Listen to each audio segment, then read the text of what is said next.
नमो अर्हन्ताणं नमो सिद्धाणं नमो आयर्याणं नमो अज्झायाणं नमो लोये सव्यसाहुणं मंगलम भगवान वीरो मंगलम गौतमो गणी मंगलम कुंद कुंदाद्यो जैन धर्मोस्तु मंगलम सर्वमंगल मांगल्यम सर्वकल्याणकारकम प्रधानां सर्वधर्माणां जैनं जयतु शासनम् 12 अंगगिज्झा बियलियमलमूल दंसुड़ुत्तलया विविहवर चरण भूषा पसयौ स्वयदेवया स्वैरम् अनंत धर्मणस्तत्त्वं पश्यन्ति प्रत्यगात्मनः अनेकांतमयी मूर्तिर्नित्यमेव प्रकाशताम्।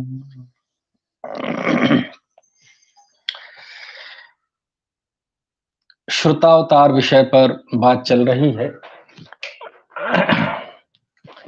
और कल और परसों के जो व्याख्यान हुए उसमें नेट की काफी दिक्कत रही और पूरा व्याख्यान नहीं पहुंच पाया, बीच में कट के पहुंचा, इसलिए सुनने में जरूर बाधा पहुंची है। और लेकिन आज से कोशिश की है कि अब आगे बाधा नहीं पहुंचेगी। श्रुतावतार विषय में हम बहुत मार्मिक बिंदु पर बात चल रही है, द्वादशांग का स्वरूप। और इस द्वादशांग के स्वरूप में 12 अंगों का क्या क्या विषय है, ये कल हमने पढ़ना प्रारंभ किया था। और उसी दौरान पद, जब हम कहते हैं कि द्वादशांग में 112 करोड़ 83 लाख 58,005 पद हैं, तो फिर ये पद कितने का होता है, इसकी कल हमने व्याख्या की थी। मांग आई है कि ये जरा दोबारा भी समझाए, तो आएगा क्रम में मैं समझाऊंगा कि पद कितना होता है। तो संक्षिप्त में तो बता ही दिया है, 1634 करोड़ 83 लाख 7,888 अक्षरों का एक पद होता है, इतना बड़ा। तो फिर भी मैं थोड़ा बताऊंगा, चिंता मत करें, इस विषय को दोहरा दूंगा। लेकिन पहले हम प्रकृत विषय पर आते हैं। हमारा विषय चल रहा है द्वादशांग का वर्णन। और 12 अंगों में क्या क्या है, भगवान महावीर की वाणी का सार लेकर गणधर स्वामी ने, इंद्रभूति गौतम स्वामी ने जिन 12 अंगों की रचना की, वे 12 अंग बहुत विशाल है ना। और एक एक अंग का विषय क्या है, और जब आप उस विषय को जानेंगे तो लगेगा कि इतनी विविधता है उस विषय में। तो कल हमने 4 अंगों के विषय में जाना था। पहले तो 1 मिनट में मैं उसे दोहरा दूं। सबसे पहला है आचारांग। आचारांग में 18,000 पद हैं, जिनमें मुनिचर्या का वर्णन है। दूसरा है सूत्रकृतांग, जिसमें ज्ञान विनय है ना, और छेदोपस्थापना चारित्र आदि का वर्णन है 36,000 पदों में। तीसरा है स्थानांग, 1 से लेके 10 तक, इस क्रम में 1 क्या क्या है, 2 क्या क्या है, 3 क्या क्या है, जैसे पाठशाला में पढ़ाते ना, तो ऐसे ही 1 चैतन्य स्वभावी जीव, 2 ज्ञान चेतना दर्शन चेतना, 3 ज्ञान चेतना कर्म फल चेतना, और कर्म फल चेतना, और ज्ञान चेतना कर्म फल चेतना, कर्म चेतना, 4 मनुष्य त्रिंच देव नार की, ऐसे। तो इस क्रम में 1 से लेके 10 तक की अंग में है, जिसका नाम है स्थानांग। और चौथा अंग संवायांग है ना। ये इसका कल मैंने आपको बताया था कि कि कल जो समवाय का अर्थ होता है जुड़ना, तो दुनिया में द्रव, क्षेत्र, काल, भाव की समानता वाली जितनी चीजें हैं, द्रव्य की समानता, क्षेत्र की समानता, काल की समानता और भाव की समानता, तो ये समानता समानता वाली, जैसे बताया था, काल उत्सर्पणी और सर्पणी बराबर है ना? प्रदेश की अपेक्षा एक जीव द्रव्य, आकाश, धर्म द्रव्य, अधर्म द्रव्य, इनके प्रदेश एक से हैं, है ना? ये सारी चीजें, अविभागी प्रतिच्छेद, केवल ज्ञान और केवल दर्शन के अविभागी प्रतिच्छेद बराबर हैं। तो ये सारी जो समानता का वर्णन है, ये चौथा अंग समवायांग है। तो यहाँ तक की हमने बात कर ली थी। आचारांग में 18,000 पद थे, दूसरे सूत्र कृतांग में 36,000 पद थे, तीसरे स्थानांग में 42,000 पद और चौथे समवायांग में 1,64,000 पद। ठीक है। अब जो पांचवा पद है, पांचवा अंग है जो व्याख्या प्रज्ञप्ति, ये 2,28,000 पद है। और ये जो अंग है, ये बहुत गजब है। गजब किस दृष्टि से? ये बिल्कुल दार्शनिक अंग है, ये पांचवा व्याख्या प्रज्ञप्ति प्रज्ञप्ति 2,28,000। गणधर आचार्य ने, गौतम स्वामी ने भगवान से जो प्रश्न किए, और वो प्रश्न किस संबंधी है ना, ये दुनियादारी के संबंध में नहीं, बल्कि जीव के विषय में। जीव के विषय में, जीव है कि नहीं है, तो कैसा है, ये जो दार्शनिक बिंदु है, क्योंकि दुनिया में कितने ही प्राणी हैं ना, कितने ही दर्शन हैं, कितने ही जीव हैं जो जीव आत्मा को नहीं मानते, है ना? चार्वाक आत्मा को नहीं मानते, बौद्ध आत्मा को नहीं मानते, वेदांती, है ना, अद्वैत ब्रह्म से भिन्न आत्मा की सत्ता स्वीकार नहीं करते।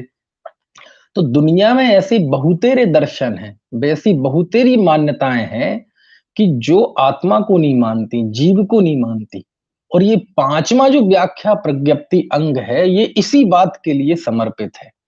इसमें आचार्य ने, है ना, जीव के विषय में 60,000 प्रश्न पूछे थे गणधराचार्य ने। कितने प्रश्न? 60,000 प्रश्न पूछे थे। और उन 60,000 प्रश्नों का जो भगवान की वाणी में जवाब आया, वो इस पांचवें व्याख्या प्रज्ञप्ति अंग में संकलित है। तो आप समझ लो कितना विशद विवेचन होगा, कितना विशद विवेचन होगा। आप मन में सोचो कि जीव संबंधी हमारे अंदर कितने प्रश्न हो सकते हैं, है कि नहीं, कितने हैं, कहाँ है, कब से है, ठीक है ना? सुखी कैसे होगा, दुखी कैसे होगा, क्यों दुखी है? यदि मोटे मोटे हम प्रश्न लगाएं तो 10 12 15 प्रश्न से ज्यादा नहीं बना पाएंगे। कहाँ कहाँ रहता है, कितना बड़ा है, कितना छोटा है ना, उसका क्षेत्र कितना है, कितना गमन कर सकता है। ऐसे 60,000 प्रश्न, ये तो हम मन से बना रहे हैं प्रश्न, क्योंकि 60,000 प्रश्नों में तो कितनी बहुत बड़ी दुनिया आ जाएगी। ऐसे 60,000 प्रश्नों का जवाब इस व्याख्या प्रज्ञप्ति नाग में जो है, इसमें है। अब उसी के साथ जब इनका प्रश्न आता है, तो प्रश्न पूछा जीव नित्य है कि नहीं, तो आचार्य भगवान उसका जवाब देंगे। जीव अनित्य है क्या, वो उसका भी जवाब देंगे। तो उसमें ही बताया जाएगा कि जीव नित्य कैसे है, अनित्य कैसे है। तो कहने का आशय ये है कि जीव संबंधी जितनी दुनिया की शंकाएं हो सकती हैं, है ना, भूतकाल में जितनी हुई होंगी, वर्तमान में जितनी हैं, भविष्य में जितनी होंगी, लगभग सभी प्रश्नों का समाधान इस पांचवें व्याख्या प्रज्ञप्ति नाम का अंग है, जिसमें 60,000 प्रश्नों का जवाब है। आप सोचो 60,000 प्रश्न कितने होते हैं। और आपको पता है, ए, राजा शृंगणिक ने भी 60,000 प्रश्न पूछे थे समूषण में। समझ रहे हैं ना? खैर, हो सकता है इनका भी आपस में कुछ कनेक्शन हो। तो ऐसे 60,000 जीव तत्व विषयक जो प्रश्न हैं, जो कि गणधर आचार्य ने पूछे, किससे पूछे? भगवान से पूछे। उनका जवाब पे प्रश्न इसमें संकलित हैं, जिसका नाम है व्याख्या प्रज्ञप्ति। ठीक है। इसमें 2,28,000 पद हैं। बहुत बड़ा है, बहुत बड़ा है। और इतने में आप सोचो, अब ये दार्शनिक चर्चा है, एक तरह से आध्यात्मिक चर्चा है। और उन 60,000 प्रश्नों को में क्या सिद्ध किया होगा, आप कल्पना कीजिए। 60,000 प्रश्न में ये ही तो सिद्ध किया होगा कि जीव होता है, कैसा होता है, अनेक दृष्टियों से, है ना, स्वभाव अपेक्षा नित्य होता है, पर्याय अपेक्षा अनित्य होता है, है ना? प्रदेशों की अखंडता की अपेक्षा अखंड है, व्यतिरेक की अपेक्षा खंड-खंड है ना? सामान्य की अपेक्षा एक है। ऐसे कितने प्रश्न आप सोचो, जितने भी हम द्रव्यान योग में पढ़ते हैं प्रश्न, वो प्रश्न तो बहुत थोड़े हैं। यानी व्याख्या प्रज्ञप्ति में कितना विस्तार, 60,000 प्रश्नों का उत्तर है ना? तो ये कौन-सा अंग है? ये है व्याख्या प्रज्ञप्ति। इसके बाद छठवां है ज्ञात्री धर्म कथा। इस ज्ञात्री धर्म कथा में 5,56,000 पद है और इसमें बहुत सारी कथाएं उपकथाओं का वर्णन है। जीव आदि को सिद्ध करने वाले, है ना, जीव द्रव्यों को स्वरूप बताने वाले अनेक कथाओं उपकथाओं का वर्णन है। अब वो कथाओं उपकथाओं का क्या स्वरूप होगा, कहा नहीं जा सकता, लेकिन इन सबका वर्णन इस छठ में ज्ञात्री धर्म कथा नाम के अंग में है। 5,56,000 इस पद, इसमें पद हैं। है जीवी जीव द्रव्यादि की ही बात है। जीव द्रव्य का ही स्वरूप, इसमें जीवादि द्रव्यों का स्वरूप ही समझाया गया है, लेकिन स्वरूप समझाने में अनेक कथाओं उपकथाओं का सहारा लिया है ना? अब आप देखो ना, हम आप भी लेते हैं कि नहीं? बोले जैसे जीव होता है कि नहीं, तो हम उसे तर्क से सिद्ध करते हैं कि देखो शरीर मर जाता है लेकिन चेतना रह जाती है ना? इंद्रियों से हमारे ज्ञान नहीं होता, आत्मा से ज्ञान होता है ना? तो ये सारा जो हम तर्कों से सिद्ध करते हैं तो वो तो है ही, लेकिन आप देखो कथाओं से भी सिद्ध होता है कि नहीं होता है? कथाओं के माध्यम से भी तो जीव का अस्तित्व सिद्ध होता है कि ये जीव पिछले जन्म में ये था, पिछले जन्म में ये था। तो ये जितनी भी कथाएं उपकथाएं जो जीवादिक द्रव्यों को समझने में सहायक हैं, ऐसी बहुत सारी कथाओं उपकथाओं का वर्णन इस छठ में ज्ञात्री धर्म कथा अंग में है। ठीक है, चलिए। इसके बाद सातवां अंग है, इसका नाम है उपासकाध्ययन अंग।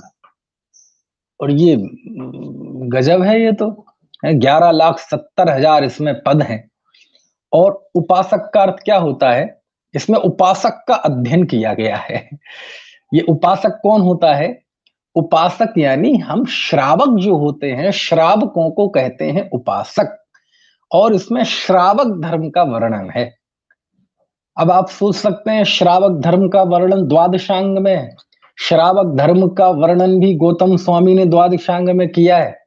कितने लोग तो श्रावकाचार को, श्रावक के वर्णन को ना जाने कैसे कैसे शब्द बोलते हैं कि ये तो परिस्थितियों की वजह से बना दिया गया है ना, और श्रावकाचार तो आज संभव ही नहीं है। ये बहुत सारी बातें आप मंचों से आप देखोगे तो शुभ चिंतक लोगों के मुंह से निकलती हैं।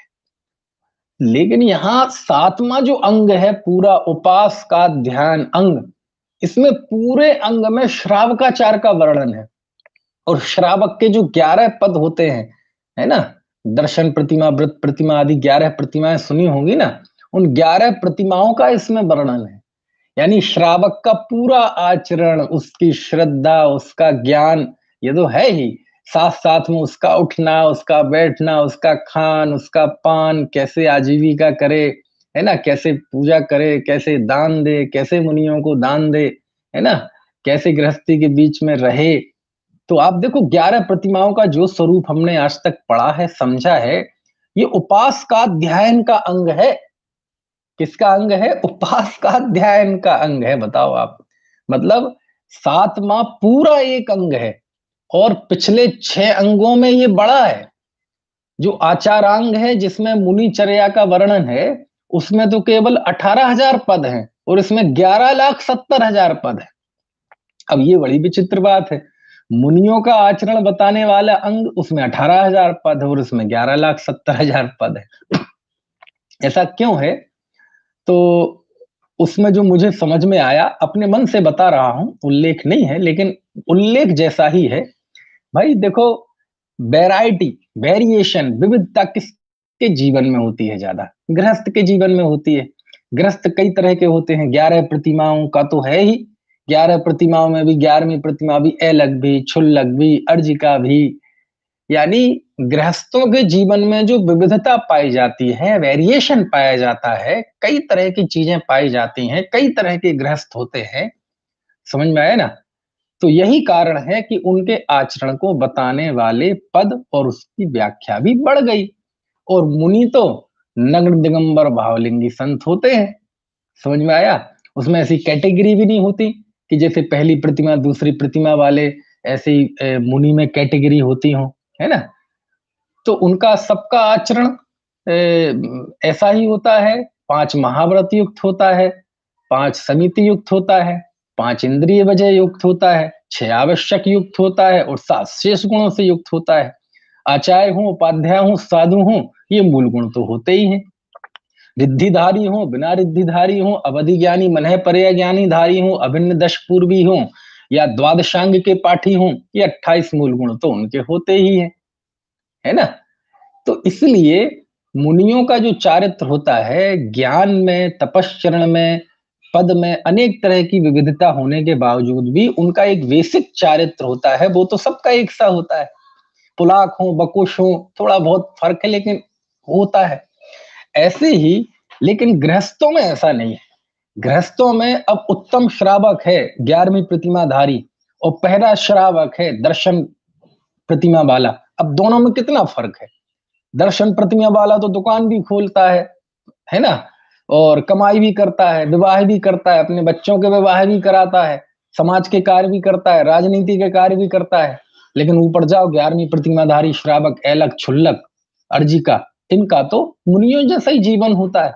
ये गृह त्यागी होते हैं, समितियों का पालन करते हैं, 24 घंटे में एक बार भोजन करते हैं, वो भी शोध के भोजन करते हैं।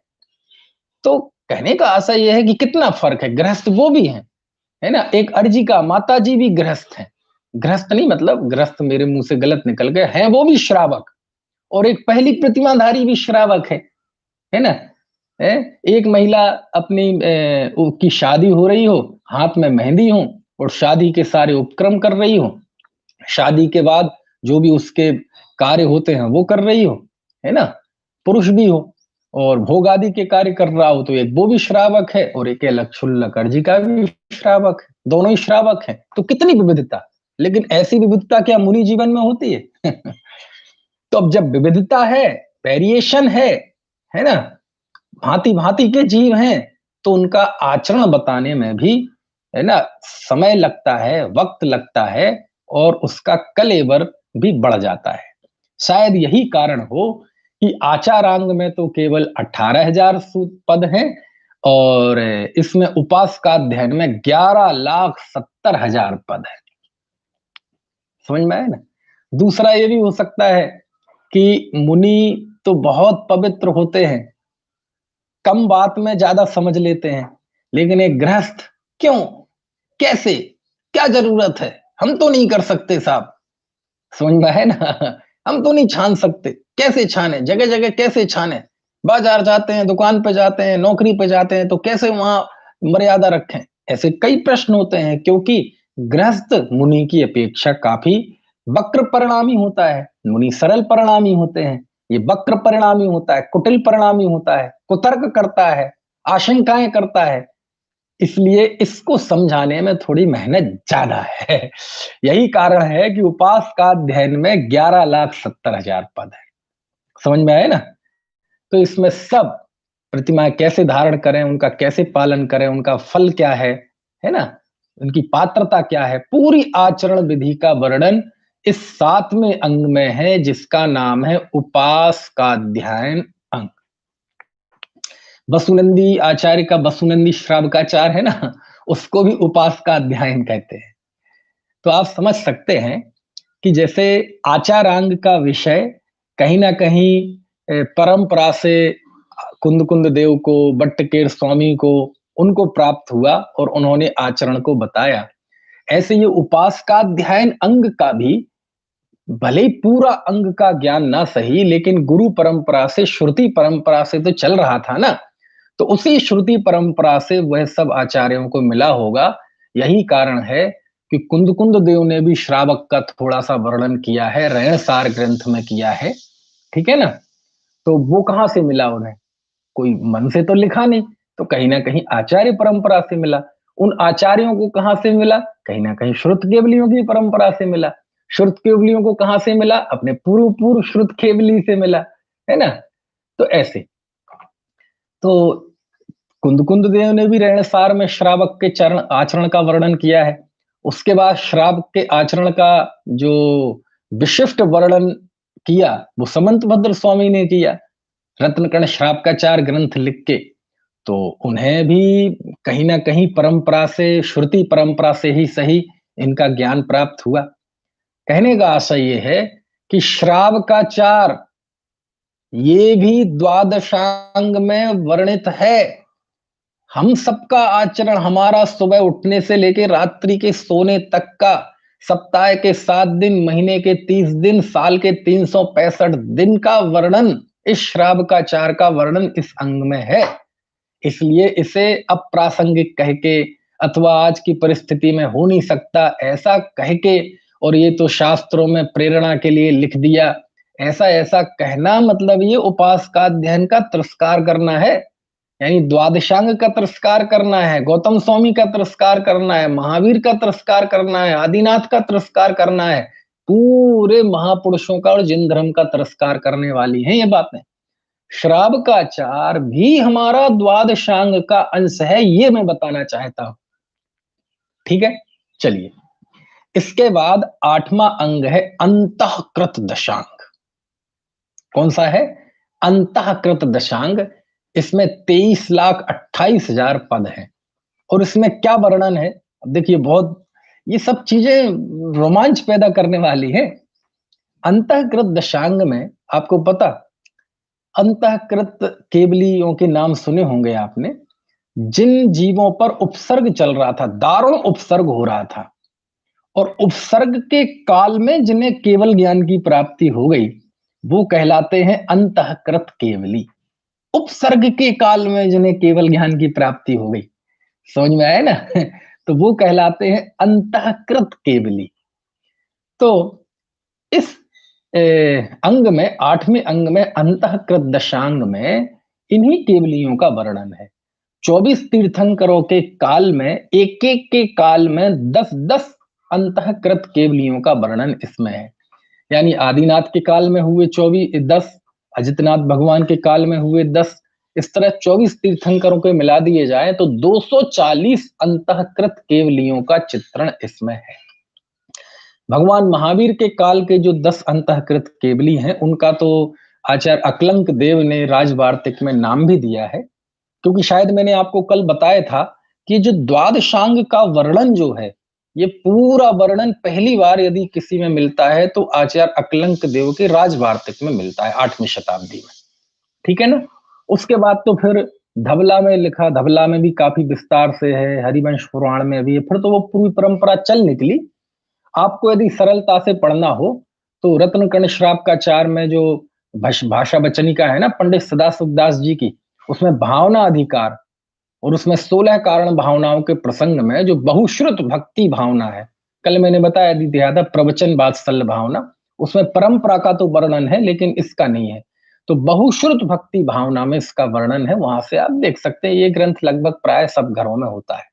ठीक है, तो इसमें उन 10-10 प्रत्येक तीर्थंकर के काल में होने वाले ऐसे मुनियों का वर्णन है कि घोर उपसर्ग आया, घोर परिचय आया, किसी देव ने परिचय किया, किसी मनुष्य ने परिचय किया, किसी त्रैंच ने परिचय किया, और ऐसा उपसर्ग आया, ऐसा उपसर्ग आया, है ना, कि भयंकर पीड़ा थी, लेकिन अंदर में उन्होंने शुद्धोपयोग की अग्नि के द्वारा, शुक्ल ध्यान की अग्नि के द्वारा 4 घाती कर्मों का नाश कर दिया और केवली हुए। तो ऐसे हुए तो बहुत, लेकिन 10-10 अंतःकृत केवलियों का वर्णन इसमें है, इसलिए इसका नाम है अंतःकृत दशांग। आपको आप सोचो कितनी गजब चर्चा होगी जब उन केवलियों का वर्णन इसमें किया जा रहा होगा। कि और चूंकि विस्तार से होता है, द्वादशांग में हर चीज बहुत विस्तार से है। क्यों? क्योंकि श्रुत केवली के बाद फिर केवल ज्ञानी ही है, बीच में कोई नहीं है उनसे ज्यादा जानने वाला। तो एक एक चीज का कितना बारीक वर्णन होगा। हमने तो 2-4 ही सुने हैं। पार्श्वनाथ भगवान पे उपसर्ग हुआ था, गज कुमार के ऊपर सिगड़ी रख दी गई थी, 5 पांडव मुनि के ऊपर, है ना, लोहे के गरम गरम कड़े पहनाए थे, सुकमाल मुनि को लोमड़ी खा गई थी, है ना, और ये अपने ये सिद्धायतन द्रोणगिर में हुए ना, तो उनको, उन मुनिराज को कपास से लपेट के आग लगा दी गई थी गुरुदत्त महाराज को। तो हम तो 10 12 15 के नाम जानते हैं, है ना, लेकिन इसमें तो प्रत्येक तीर्थंकर के काल में हुए बहुत हैं। और हमने ये सुन के ही समाधि मरण पाठ में जब इनके नाम सुनते हैं तो हमारे शरीर में सिहरन दौड़ जाती है कि कैसे कैसे उपसर्ग हुए। तो आप सोचो इस अंग को पढ़ने में कितना आनंद आता होगा। इस अंग का ज्ञान जिन्हें होगा तो उन अंतःकृत केवलियों को के चरित्र का स्मरण करते करते कैसी अंदर में स्फूर्ति और जागृति और उत्साह बढ़ता होगा, है ना। क्योंकि समाधि मरण में जिन हम उपसर्गों की बात करते हैं वो काय के लिए है, वो भी तो उत्साह के लिए है। जब कोई जीव समाधि में हो, आप भगवती आराधना पढ़ना, तो भगवती आराधना पढ़ना, जब कोई क्षपक की समाधि होने जा रही हो, तो ऐसे ऐसे जिन्हें बड़ा कष्ट था, बड़ी पीड़ा थी, दारुण उपसर्ग हुए, तब भी उन्होंने अपने व्रत को नहीं छोड़ा और समता भाव में स्थित रहे। ऐसे महा मुनिराजों के दृष्टांत देते हैं मोटिवेशन के लिए, प्रेरणा के लिए, ताकि उस क्षपक जो समाधि लेने वाला जीव है उसके अंदर उत्साह बना रहे, हौसला बना रहे। ऐसा उपदेश देते हैं, भगवती आराधना ग्रंथ में ये सब वर्णन है। समझ में आया ना। तो उसका सारा वर्णन, उन अंतःकृत केवलियों का वर्णन इस अंतःकृत दशांग 8वें अंग में है। समझ में आया ना। और 23,28,000 पदों में। ठीक है, आपको बात समझ में आ रही है। चलिए, इसके बाद आ जाइए, 9वां अंग है अनुत्रोपपादिक दशांग, है ना। क्या नाम? अनुत्रोपपादिक दशांग। इसमें, है ना, 92,44,000 पद है। ये भी बहुत बड़ा है, 92,44,000 पद है। और इसमें किसका वर्णन है? इसमें वर्णन है, अभी पिछले अंग में जिनका वर्णन था वो अंतःकृत केवली थे। इसमें ऐसे मुनियों का वर्णन है कि जिन मुनि पे उपसर्ग हुआ, लेकिन उपसर्ग होते हुए भी वह अपनी साधना से च्युत नहीं हुए और 5 अनुत्तर विमान में पैदा हुए। विजय, वैजयंत, जयंत, अपराजित और सर्वार्थ सिद्धि। सबसे ऊपर यही है ना, ऊर्ध्वलोक में, इसके ऊपर सिद्ध शिला है। तो इन 5 जो अनुत्तर विमान हैं, इन अनुत्तर विमानों में जो मुनि उपसर्ग के काल में भी, है ना, जिन्होंने साधना नहीं छोड़ी, व्रत नहीं छोड़े और अपनी साधना में रत्नत्रय में दृढ़ रहे, ऐसे मुनिराज जो कि अनुत्तर में पैदा हुए, अनुत्तर उपपादिक, जो अनुत्तर में उपपाद शैया से पैदा हुए, उत्पन्न हुए, ऐसे मुनियों का वर्णन इस अंग में है। समझ में आया ना। और ये भी कितने? वही आदिनाथ भगवान के काल के 10, अजितनाथ भगवान का काल के 10, ऐसे 24 तीर्थंकर भगवान के काल के, एक एक तीर्थंकर के काल के 10-10 ऐसे मुनियों का वर्णन इसमें है। तो ये भी 240 है। समझ में आया ना। तब ये भी देखो कैसी रोंगटे खड़े कर देने वाली चर्चा होगी कि मुनि है, कितना दारुण उपसर्ग, लेकिन वह उपसर्ग जयी है, उपसर्ग पे विजय उन्होंने प्राप्त कर ली है और जरा सी भी अपनी साधना से डिगे नहीं। ऐसे कमाल के महान मुनिराजों का वर्णन इस ग्रंथ में है। ठीक है, इस अंग में। इसका नाम क्या है? अनोत्तरोपपादिक दशांग। कौन से नंबर का है ये है 9वें नंबर का। कितने पद हैं इसमें? 92,44,000 पद। चलिए, इसके बाद 10वां अंग है प्रश्न व्याकरण। क्या है इसमें?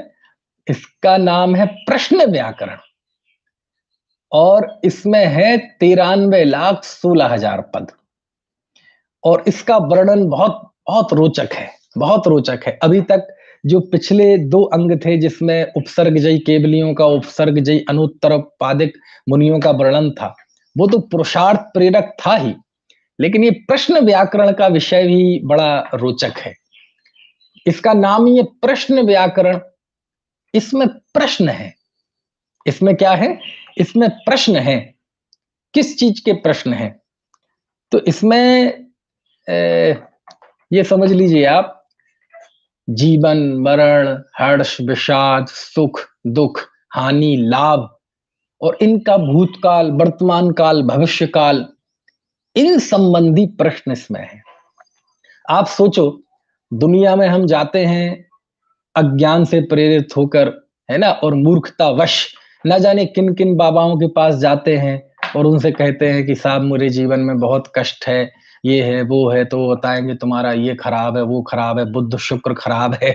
ऐसे कई गणनाएं बताएंगे, है ना। साहब पिछली जीवन मेरा बड़ा दुख में बीता, क्यों बीता, मेरा भविष्य में कैसे क्या होगा, मेरा विवाह होगा नहीं, विवाह हो गया है तो बच्चे होंगे कि नहीं, स्वस्थ होऊंगा कि नहीं। कितने कितने प्रश्न हमारे अंदर उठते हैं कि नहीं। और ये हम सब प्रश्न किसके सामने जाके व्यक्त करते हैं? ठगिया लोगों के सामने, छलने वाले अज्ञानी व्यवसायी लोगों के सामने जाके हम छलते हैं। इसमें, है ना, गौतम स्वामी, समझ में, गौतम स्वामी ने उन प्रश्नों का संकलन किया है और जिनका जवाब भगवान ने दिया है, भगवान महावीर ने दिया है कि जीवन मरण, हर्ष विषाद, सुख दुख, हानि लाभ, इनके विषय में जो बहुत प्रश्न उठते हैं, भूतकाल, भविष्यकाल और वर्तमान संबंधी, उन सारे प्रश्नों का समाधान उन्होंने इस अंग में किया है, जिसका नाम है प्रश्न व्याकरण। बात समझ में आ रही कि नहीं? और इन, अब आप सोचो ये कितना रोचक होगा, कितना रोचक होगा, है ना। क्यों? क्योंकि इसमें सुख दुख, अब क्योंकि संसारी जीवों को तो, क्योंकि द्वादशांग में तो सब वर्णन है, द्वादशांग में कुछ ऐसा नहीं छूटा है जिसका वर्णन द्वादशांग में ना हो, है ना। कोई भी दुनिया का ज्ञान, विज्ञान, कला ऐसी नहीं है जिसका वर्णन द्वादशांग में ना हो। दुनिया का कोई भी दर्शन, कोई भी मान्यता ऐसी नहीं है जिसका वर्णन द्वादशांग में ना हो। शब्द दूसरे हो सकते हैं लेकिन सब है, तो इनका भी वर्णन है। आप पूछो, जैसे कई शास्त्रों में वर्णित है ना, कर्म और कर्म का फल, कि कितने ही जीव बीमार क्यों होते हैं, कितने ही जीव, है ना, अंधे क्यों होते हैं, लूले क्यों होते हैं, लंगड़े क्यों होते हैं, उन्हें भाग भाग के आजीविका क्यों कमानी पड़ती है, कितने ही जीव होते हैं उनकी पत्नी कलहकारिणी क्यों होती है, उनका बच्चा उनका कहना क्यों नहीं मानता, है ना, उनका व्यापार क्यों नहीं चलता, उनका हर जगह अनादर क्यों होता है। तो जितने प्रश्न है, हानि लाभ, सुख जीवन मरण, किसी की दयनीय मौत क्यों होती है, तो इन सब प्रश्नों के जवाब भूतकाल में क्यों हुआ, वर्तमान में क्यों हो रहा है और भविष्य में क्यों होगा, इन सारे प्रश्नों के जवाब आपको देखना हो तो आपको प्रश्न व्याकरण देखना पड़ेगा। अब आप कहेंगे क्या करें इस प्रश्न व्याकरण को जानने के लिए? अब प्रश्न व्याकरण मूल सूत्र तो उपलब्ध नहीं है, लेकिन अ, कर्म फिलॉसफी में भी ये सारी चीजें समझी जा सकती हैं, कर्म सिद्धांत में, और उन सब का वर्णन हमारे आरातीय आचार्यों ने बहुत किया है, बहुत किया है, वहां से जान लेना चाहिए। सुदृष्टि ज्ञान तरंगिणी एक पुस्तक है, उसमें पूरा संकलित है, विमलनाथ भगवान पुराण में, विमलनाथ पुराण में भी है इन सारे प्रश्नों का समाधान, कि क्यों ऐसा होता है, कोई विधवा क्यों होती है बहन, कोई विदुर क्यों होता है ना, कोई निसंतान क्यों होता है, किसी के बच्चे क्यों नहीं होते, किसी के बच्चे क्यों अनादर करके घर से निकाल देते हैं। इन सारे प्रश्नों का जवाब जिनवाणी में है और इनका जवाब इस प्रश्न व्याकरण में भी है। ठीक है। और इसके साथ साथ इसमें 4 प्रकार की कथाओं का वर्णन है: आक्षेपणी, विक्षेपणी, संवेदनी और निर्वेदनी। कौन कौन सी? आक्षेपणी, विक्षेपणी, संवेदनी और निर्वेदनी। इन 4 कथाओं का वर्णन बाद की आचार्य आरातीय परंपरा में देखा जाए तो इन चारों कथाओं का उल्लेख भगवती आराधना ग्रंथ में आता है। भगवती आराधना ग्रंथ में गाथा 660 और उसके आसपास देखेंगे। एग्जैक्ट नंबर इसलिए नहीं बोल रहा हूं क्योंकि अलग अलग संपादन है, अलग अलग टीकाएं हैं, तो 5 7 8 अंकों का फर्क पड़ जाता है। हो सकता है जो गाथा में 660 बोलूं, आपके पास जो भगवती आराधना हो उसमें 665 निकले, है ना। इसलिए मैं आसपास बोल रहा हूं। 660 गाथा या उसके आसपास आप देखेंगे तो ये 4 प्रकार की कथाओं का वर्णन आपको मिलेगा और इसका मूल है ये प्रश्न व्याकरण। और ये बहुत जबरदस्त है कथाएं। आक्षेपणी, विक्षेपणी। आक्षेपणी कथा में क्या है? आक्षेपणी कथा में ज्ञान और चारित्र का वर्णन है, सामायिक चारित्र का वर्णन है। और इसके साथ-साथ बीरसेन स्वामी ने इसमें लिखा है, भगवती आराधना में तो नहीं लिखा, कि उन्होंने आक्षेपणी और विक्षेपणी में फ़र्क बताया। बीरसेन स्वामी ने लिखा है, अ, उन्होंने राजवार्तिक में तो आक्षेपणी, विक्षेपणी आदि बस लिख दिया, लेकिन बीरसेन स्वामी ने इसका विस्तार किया।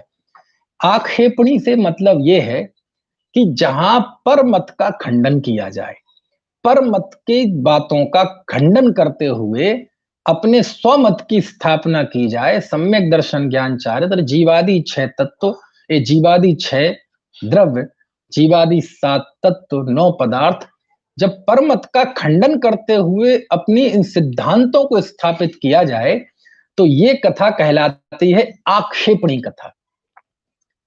और विक्षेपणी कथा में क्या होता है, इससे उल्टा। नहीं, विक्षेपणी में भी यही होता है, लेकिन शैली बदल जाती है। इसमें क्या करते हैं कि सबसे पहले इसमें पूर्व पक्ष को उपस्थित करते हैं। पूर्व पक्ष यानी दूसरे मत वाले जो कहते हैं उसे पूरी तरह से उपस्थित करते हैं, और उस मत के द्वारा जो हमारे मत का, जैन मत का खंडन किया गया है, जो उसमें दोष बताए गए हैं, जो कमियां बताई गई हैं, उसको भी सिलसिलेवार तरीके से रखते हैं। किसको? परमत को। और उसके बाद उसका खंडन करते हैं, एक एक करके, एक एक करके, है ना। जो न्याय की शैली का विकास हुआ ना, है ना, ये न्याय की शैली के तत्व भी इसमें आपको मिल जाएंगे। क्यों? क्योंकि बाद में जो न्याय आप देखेंगे, बड़े बड़े ग्रंथ, आप तो परीक्षा वगैरह जाएंगे, श्लोक वार्तिक में जाएंगे, तो कई बार ऐसा होता है, जब हम लोग पढ़ते थे, शास्त्री कर रहे थे जयपुर में, तो कई कई पेजों में प्रश्न चलता था। पूर्व मत यानी जैन दर्शन पे आरोप लगाने वाले जो दूसरे मत हैं, उनका प्रश्न चलता था लंबा लंबा। और कई बार तो हम भूल जाते थे कि ये प्रश्न चल रहा है, और हम उसे जवाब मान लेते थे, और ये समझ लेते थे कि ये जैन धर्म कह रहा है। और जब पढ़ते गए और फिर अंत में एक शब्द आया, तन्ना, ऐसा नहीं है, तो हम लोग, अरे कैसा नहीं है? तो फिर पता चला कि ये तो पूर्व पक्ष चल रहा था। समझ में आया ना। तो इस विक्षेपणी कथा में भी पूर्व पक्ष यानी परमत का पूरा विवरण दिया होता है, और उन्होंने जो आरोप लगाए हम पर, उसका भी वर्णन होता है, और फिर उसका फिर आचार्य खंडन करते हैं। तो ये कथा कहलाती है विक्षेपणी कथा। आक्षेपणी कथा में खंडन करते जाते हैं, है ना, और विक्षेपणी कथा में पहले उनका पक्ष प्रस्तुत करते हैं, उनके बार झेलते हैं हम, फिर एक एक करके हम उनका खंडन करते हैं। ये कहलाती विक्षेपणी कथा। लेकिन ये बीरसेन स्वामी ने लिखा, है ना, भगवती आराधनाकार ने तो सीधा लिख दिया, विद्याचरण मुबदी। इस आक्षेपणी में विद्या और आचरण, इसका वर्णन होता है, मतलब ज्ञान चारित्र का वर्णन होता है। चलिए, तीसरी है संवेगनी। संवेजनी भी आया है इसके लिए, जो मन में संवेग पैदा करे, जो मन में उत्साह पैदा करे।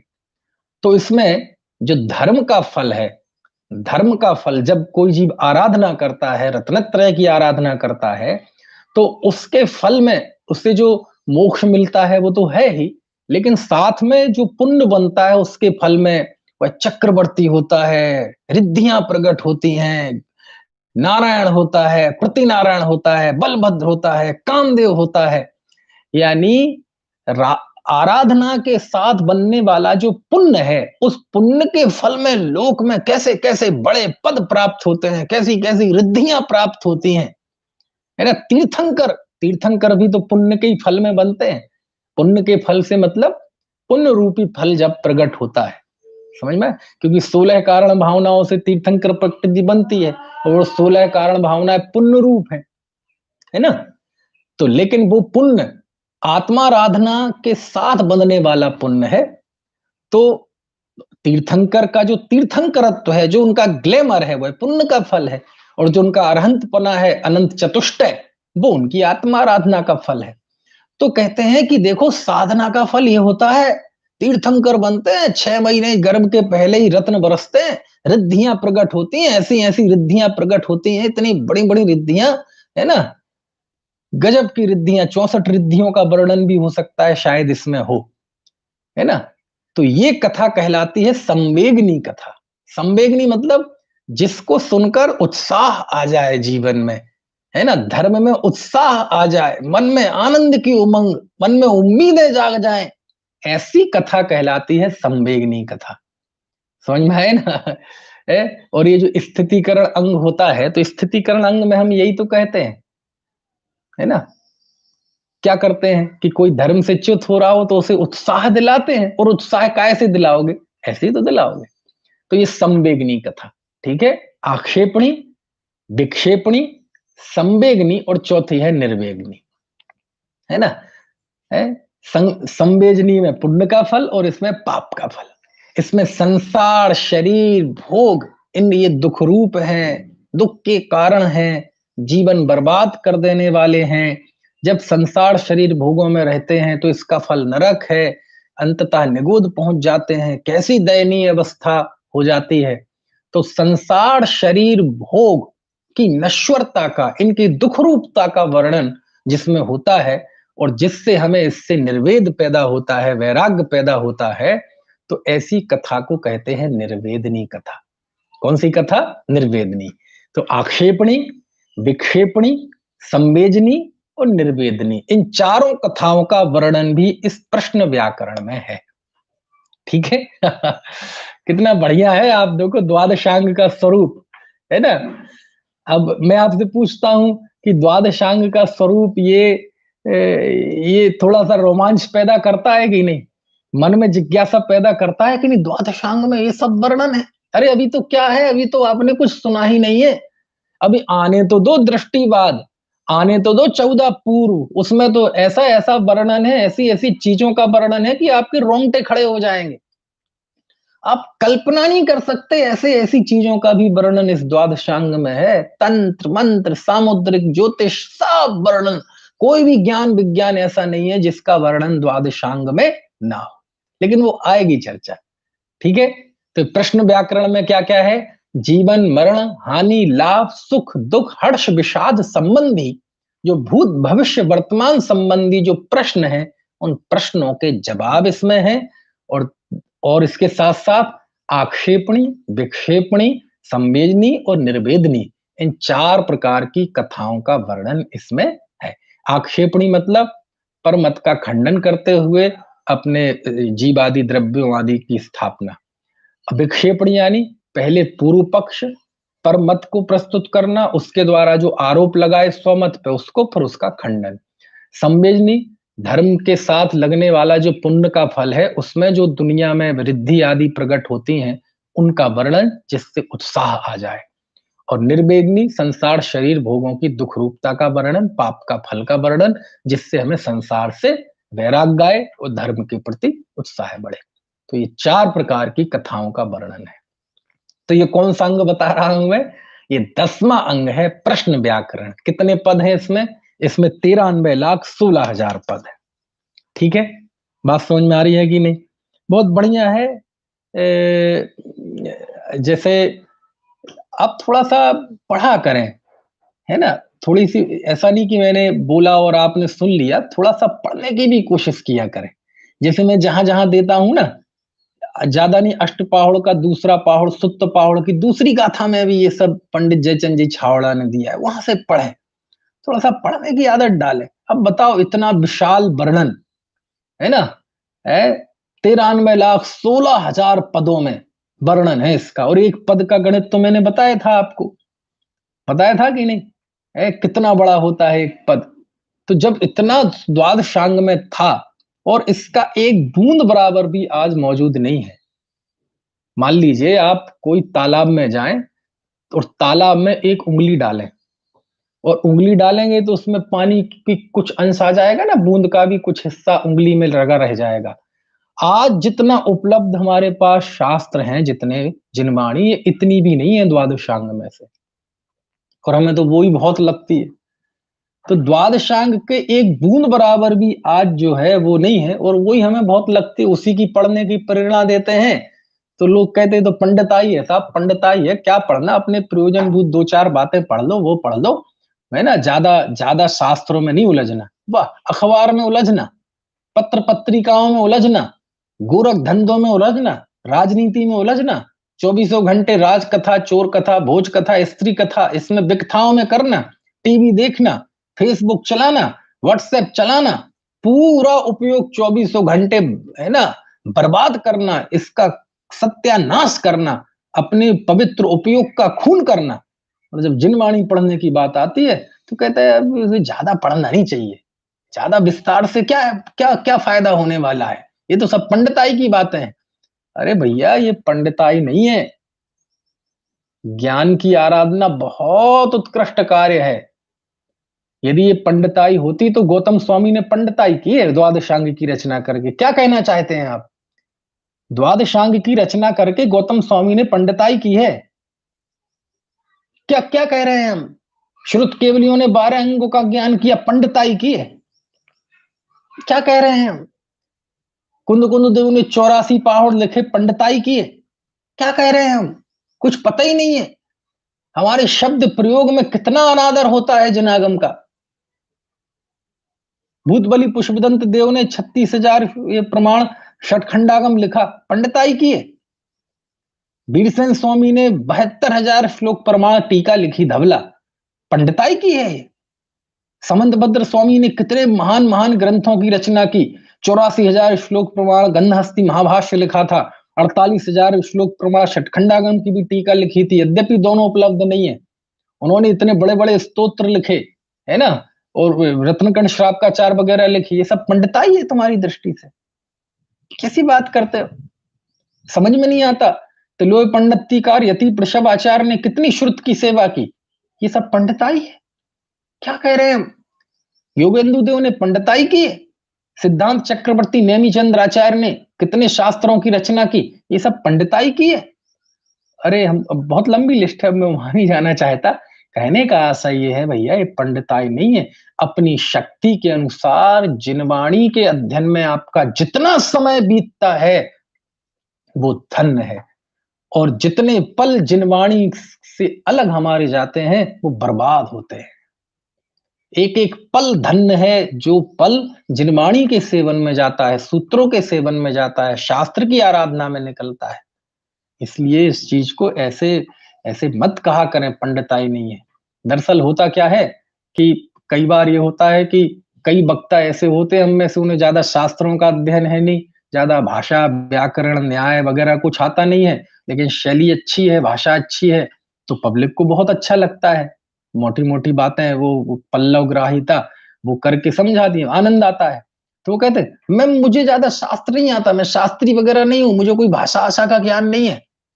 तो ऐसा अपनी अज्ञानता की वो क्रेडिट लेना चाहता है। तो क्यों नहीं आता भाई? पढ़ो, क्या करोगे जीवन में? समझ में आया? जीवन केवल दुकान चलाने, भोग विलास के लिए, इनके लिए मिला है क्या? क्यों नहीं आता? क्यों नहीं? हमें हमारा ज्यादा शास्त्रों का अध्ययन नहीं है, क्यों नहीं है? आप अपनी इस कमी को तारीफ के रूप में क्यों प्रस्तुत कर रहे हैं? आप अपनी इस कमी को जस्टिफाई क्यों कर रहे हैं? इसको प्रामाणिक क्यों बता रहे हैं? हमें नहीं आता साहब। हम क्यों नहीं आता तुम्हें? यदि नहीं आता तो क्यों गद्दी पे बैठते हैं? सोचना मेरी बात को, क्या कह रहा हूं मैं, बात समझ में आ रही कि नहीं? ऐसा नहीं है। क्या होता है कि ऐसा करके वक्ता अपनी अज्ञानता का पोषण करता है, और जब वक्ता ही अपने अज्ञान में खुश है तो श्रोता को तो अज्ञान में खुश हो नहीं, उसे तो और मजा आता है, क्योंकि वो तो और बिल्कुल नीचे है। तो दोनों चोर चोर मौसेरे भाई हो जाते हैं। अरे नहीं भैया, ये इतने आचार्यों ने हमारा जीवन निकाल दिया श्रुत की सेवा में। निकलंक देव ने बलिदान दिया, टोडरमल जी शास्त्र लेखन की कीमत पे उन्हें मृत्यु दंड मिला। हमारे आचार्यों की गर्दन टेढ़ी हो जाती थी जिनवाणी लिखते लिखते, आंखें कमजोर हो जाती थी, कमर झुक जाती थी। तो इतना उन्होंने जिनवाणी की सेवा किसके लिए की? उन्होंने अपने लिए की। अरे जैसे तैसे जिन धर्म चलता रहे, पंचम काल में बहुत हीन लोग होते हैं, कम बुद्धि वाले, कम संघनन वाले, कम मानसिक क्षमता वाले, कम मनोबल वाले होते हैं, जैसे तैसे सूत्रों को पढ़ के अपने धर्म में स्थिर रहेंगे, इस करुणा बुद्धि से लिखे हैं, और तुम पंडिताई कहते हो। जयचंद जी छावड़ा ने 9 बड़े बड़े ग्रंथों की भाषा बचनी का लिखी, पंडिताई है? गुरुदेव श्रीकांत जी स्वामी ने 45 साल तक 37 ग्रंथों पर प्रवचन किए, समय सार पर 19 बार प्रवचन किए, धबला भाग 1 पर भी उन्होंने प्रवचन किए। हालांकि टेप नहीं है, आज उपलब्ध नहीं है। ये सब पंडिताई है। नहीं भैया, पंडिताई करके इसका अपमान मत करो। ये श्रुत केवल और केवल हमारे लिए लिखा गया है। ऐसा महसूस करो कि द्वादशांग की रचना हुई है और आज भले ही उपलब्ध ना हो, लेकिन उसकी परंपरा में जो हमारे आचार्यों ने जो लिखा है, हमारे लिए लिखा है, मेरे लिए लिखा है। यदि मैं इसका अध्ययन करके अपने जीवन में नहीं उतारूंगा, अपने जीवन को इसमें नहीं देखूंगा, तो क्या होगा? समझ में आया ना? कितना प्रश्न व्याकरण। अब आप सोच सकते हैं द्वादशांग में इसका भी क्यों दुखी हो, क्यों सुखी हो, है? तुम्हारी बीमार क्यों होते हो, पत्नी क्यों कलहकार, इन सबके प्रश्नों के समाधान है इस प्रश्न व्याकरण में, है ना? चल, तो 10वां अंग। इसके बाद 11वां अंग है विपाक सूत्र। वाह, विपाक सूत्र पूरा, है ना, सिद्धांत इसमें है। गौमट सार आदि सारे सिद्धांत का विषय इसमें भी मिल जाएगा आपको। वहां तो है ही, पूर्वों में तो है ही, यहाँ भी है, क्योंकि वो षटखंडागम तो वो अग्रायणी पूर्व से निकला है ना, यहाँ भी है। इस 11वें विपाक सूत्र में, जिसमें 1,84,00,000 पद हैं, आप सोचो कितना विशाल। इस 1,84,00,000 पदों में पुण्य और पाप का फल बताया है।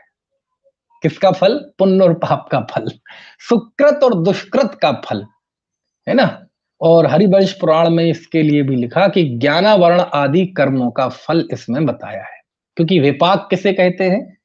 कर्मों का फल। कर्म जब उदय में आते हैं और फल देते हैं, उसी स्थिति को कहते हैं विपाक। तो कर्मों के फल का, उदय उदीर्णा सत्ता का वर्णन इस विपाक सूत्र में है। अब आप सोचो, 8 कर्म के उदय से कैसी कैसी जीव की अवस्थाएं होती हैं, उन सबका वर्णन इस 11वें सूत्र में, 11वें अंग में है, जिसका नाम है विपाक सूत्र। ठीक है, चूंकि समय हो गया है और चर्चा हम कल करेंगे। अभी